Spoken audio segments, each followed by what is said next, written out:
एक जयपुर के मामले में ये अक्सर बात आती है कि पुलिस ने अनावश्यक रूप से सख्ती कर रखी है, चाहे वो बार हैं, चाहे वो कैफ़ेज़ हैं, चाहे वो डिस्को हैं, और उनको 12 बजे बंद करा दिया जाता है। जबकि जयपुर एक पर्यटन का प्रमुख केंद्र है, जो पर्यटक आते हैं तो उनको भी नाइट लाइफ की इच्छा होती है। जो यहाँ मल्टीनेशनल कंपनीज़ हैं, उनके जो स्टाफ है, उनकी नाइट शिफ्ट ख़त्म होती है, वो भी नाइट लाइफ के लिए बार्स में, क्लब्स में जाना चाहते हैं।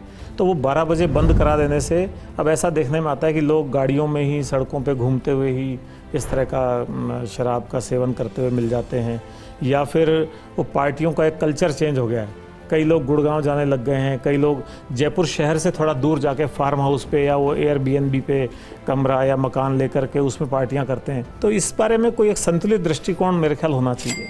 पुलिस का जो आप कह रहे हैं ना, पुलिस का इसमें रोल ये है कि जो भी समय निर्धारित किया गया है इन व्यावसायिक संस्थानों को ऑपरेट करने का, उसकी पालना कराएं। तो ये डिपेंड करता है कि राज्य सरकार द्वारा क्या समय सीमा निर्धारित की गई है किसी दुकान के खुले रखने की, या किसी नहीं, मेरे ख्याल पुलिस कमिश्नर लेवल पे हुआ है ये, नहीं राज्य सरकार इसमें नहीं। जो इसमें राज्य सरकार के स्तर से निर्धारित किया जाता है कि दुकानों के खुलने का क्या समय होगा, प्रतिष्ठानों के खुलने का क्या समय होगा, होटल में, रेस्टोरेंट्स के बंद होने का क्या समय होगा। तो उसमें ये पॉलिसी जो मेकिंग है तो वो उस वहाँ से डिसाइड। मुझे ऐसा लग रहा है आप इसका उत्तर थोड़ा इवेज कर रहे हैं सर।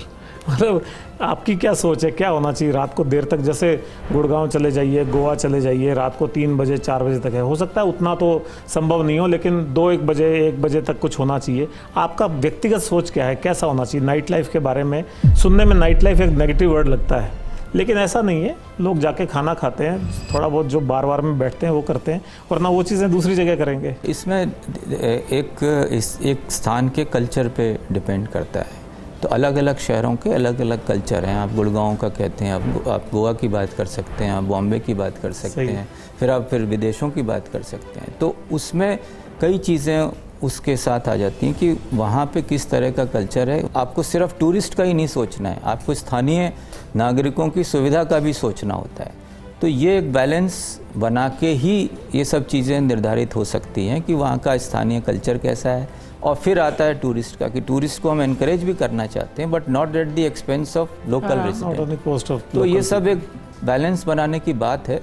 तो उसमें टूरिज़्म डिपार्टमेंट के साथ और अगर किसी के सुझाव हैं तो उनको लेके हम टूरिज़्म डिपार्टमेंट के साथ और राज्य के अन्य विभागों के साथ बैठ के इस पे चर्चा करके नीति निर्धारित की जा सकती है। अच्छा।